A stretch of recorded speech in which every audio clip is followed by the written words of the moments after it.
cool to go to that super difficult optional dungeon and seek out the best items in the game. However, some are just downright frustrating and brutal. Now I know I'm not the best gamer in the world, but I try my best with some of these dungeons. To flavor how difficult some can be, I will add notes to say whether I've finished it, or how far I've gotten, or if I've given up. Now obviously there will be some spoilers, as most of these dungeons appear at the end of the game, or as a New Game Plus bonus dungeon, so you have been warned.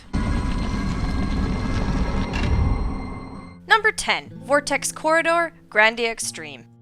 One of the many 100 level dungeons that can be found across many different games, this one isn't too difficult, but it is frustrating. As you fight your way through the different levels, you will encounter the hardest enemies in the game, and it will get progressively harder the further you go down. Of course, you can find great treasure throughout the levels and encounter some rare enemies. The frustrating part is the mechanics regarding saving your progress through the dungeon. Every 5th floor you come across, you have a few options. You can either create an entrance so you can return and resume from said floor, you can create an exit so you can get out, or you can ask for treasure and hope you don't get something crap. The trick for this is simple. If you create an entrance, how do you exit? Well, you have to go down a further 5 levels and create an exit at the next checkpoint. When you return, you resume from 5 floors prior where you made the entrance. It's confusing and annoying, but you gotta do it if you want to pace yourself. I did complete this, mainly because I love this game's battle system to death and have actually done it 3 times now.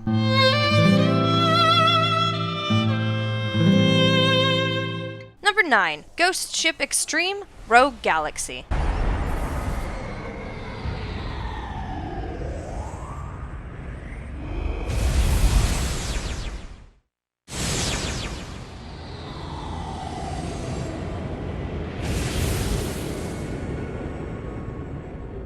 Yet another 100 level dungeon full of fun times! The ghost ship in Rogue Galaxy is pretty tough, but not impossible like some dungeons on this list. It is a typical 100 floor dungeon with the best items and the hardest enemies within it. However, once you get through the 100 floor dungeon once, you unlock Ghost Ship Extreme. This one has some tough rules attached to it. If you leave, you start at the beginning. You can't go down floors. Everything is random. Floors, treasure, everything. There are different elevators, but only one will let you proceed to the next floor. So yeah, it becomes quite dickish if you tackle it another time, but it's not impossible, as I've been able to tackle it and came out feeling pretty good.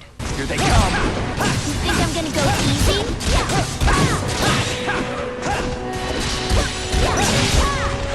Number 8. Dark World, La Pucelle Tactics.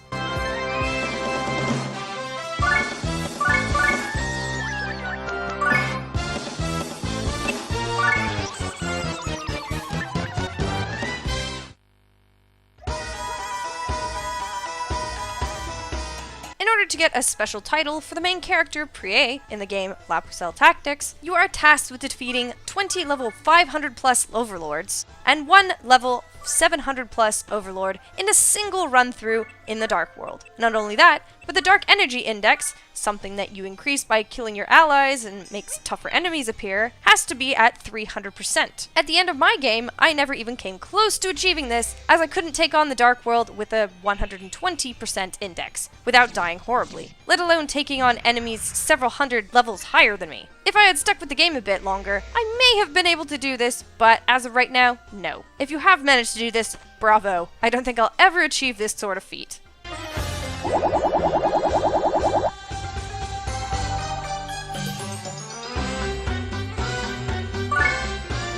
Number 7. Chrysler Building, Parasite Eve.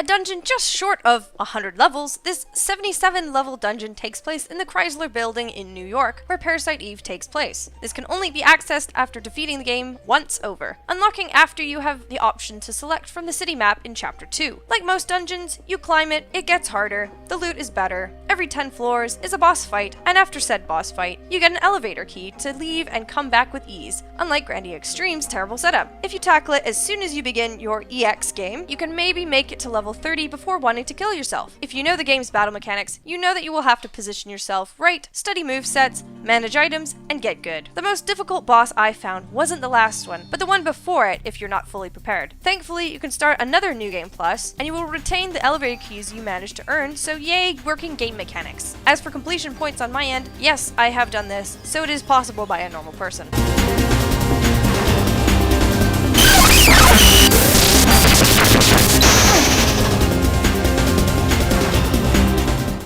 6. Seraphic Gate, Valkyrie Profile.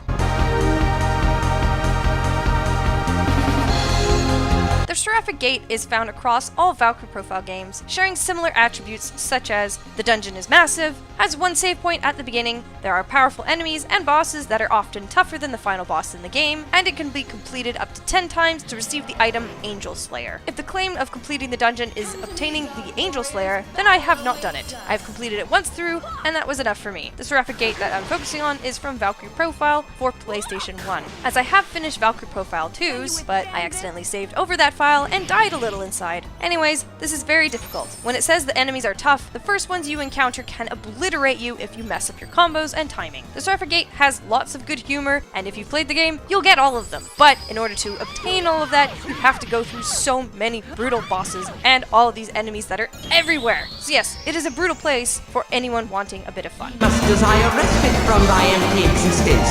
Thou shalt have it.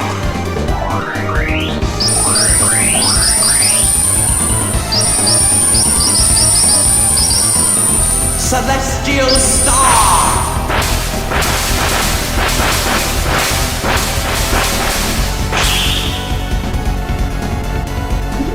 Number 5. Cave of Trials, Star Ocean 2.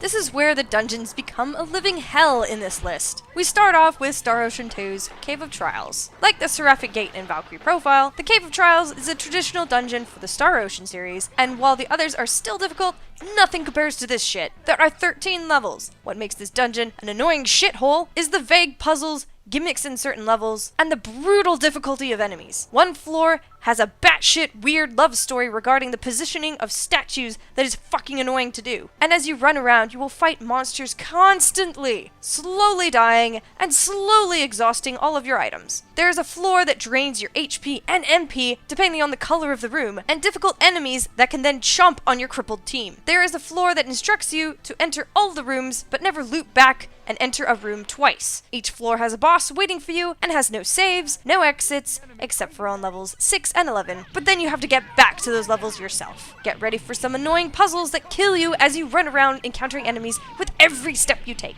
Despite this torture, I managed to do it, but that was my crowning achievement for the longest time. Unexpectedly weak. Number 4. Morlia Gallery, Tales of Fantasia.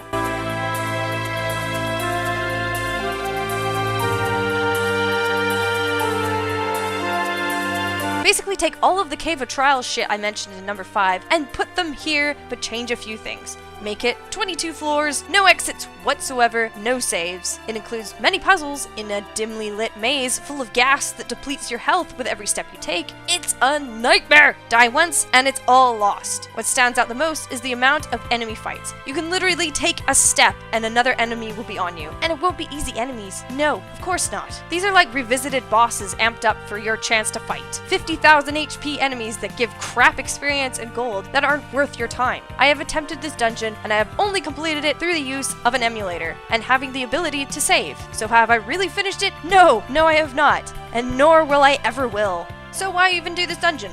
It has so many good summons, all the items you need. It is amazing if you can actually do it. But most of the good items are right at the end, where you have to fight a giant dragon to get to it. Yay!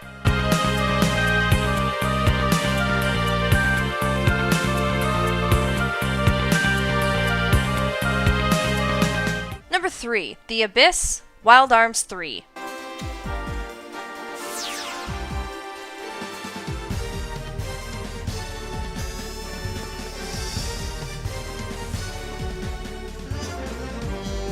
The worst 100 level dungeon ever that I have ever attempted. Yes, attempted, failed, and never touched again. Toughest enemies in the game, bosses on levels 10, 30, 60, and 100, no saves. The worst part is absolutely no leaving. Leaving means restarting this whole nightmare over again. Each level has gems to collect. Once you collect them all, a portal will open and drop you off to the next level. You must do this entire 100 level randomly generated hell pit in a goddamn sitting. The average player will sink around 6 to 8 hours to get to the bottom. And what if you die? Say around level 70? Well, you just wasted hours of your life, and you have nothing to show for it.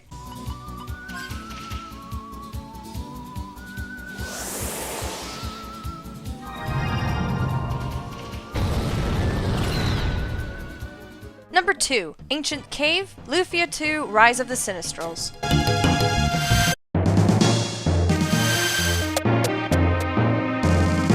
This is a horrible 99 level dungeon that is just, God, where do I start? First off, you are knocked back down to level 1 regardless. So you start the dungeon on the lowest level with basic equipment and 10 potions, and you have to fight through enemies, level up enough for the next floor, find as many treasures as you can to get good equipment and items to keep you alive, MP will be scarce, and you must find the absorb spell to have a chance at using spells. The further down you get, the enemies have a higher chance of wiping out your party in a round, so you must fight and level up to stand a chance at surviving. At the end of all this madness, you find a giant jelly that you must defeat in 3 rounds, or you lose, if you even get there. That's a miracle in itself. I tried, I think I got to level 40 or so, and died. Never tried it again. Oh yes, and you can't leave, there's no saving, all of that. So, have fun?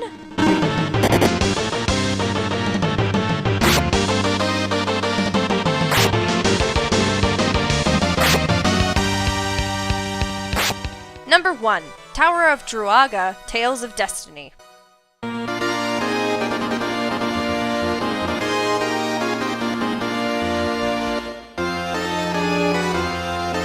If any of you have a vague understanding of what the words Tower of Druaga mean, then you'll understand 100% why this is a fucking nightmare. There is a game called Tower of Druaga, but they thought it would be funny putting it into Tales of Destiny. Why? Why not? The title of the games are similar enough. Anyways, to access the dungeon, you need to collect 3 rods in the game. One is super missable, so if you forgot it, well, you're screwed. Once you do open up, you must navigate this 60 level maze dungeon. It has rules for every fucking level to unlock the treasure chest in the room. You can avoid these rules, that you have no idea what the hell they entail, and keep going until you reach the top. Realize you need a treasure found in one of the floors in the tower, get warped back to level 36, and start again. The rules are fucking tedious and specific. For example, floor 39. You need to break 5 walls in the southern half of the floor and 2 walls in the northern half. Or how about floor 45? Don't fight the Red Knight and ignore the chest that's there. Defeat others in this order. Lizardman, hyper, yellow. Mirror, light blue, black,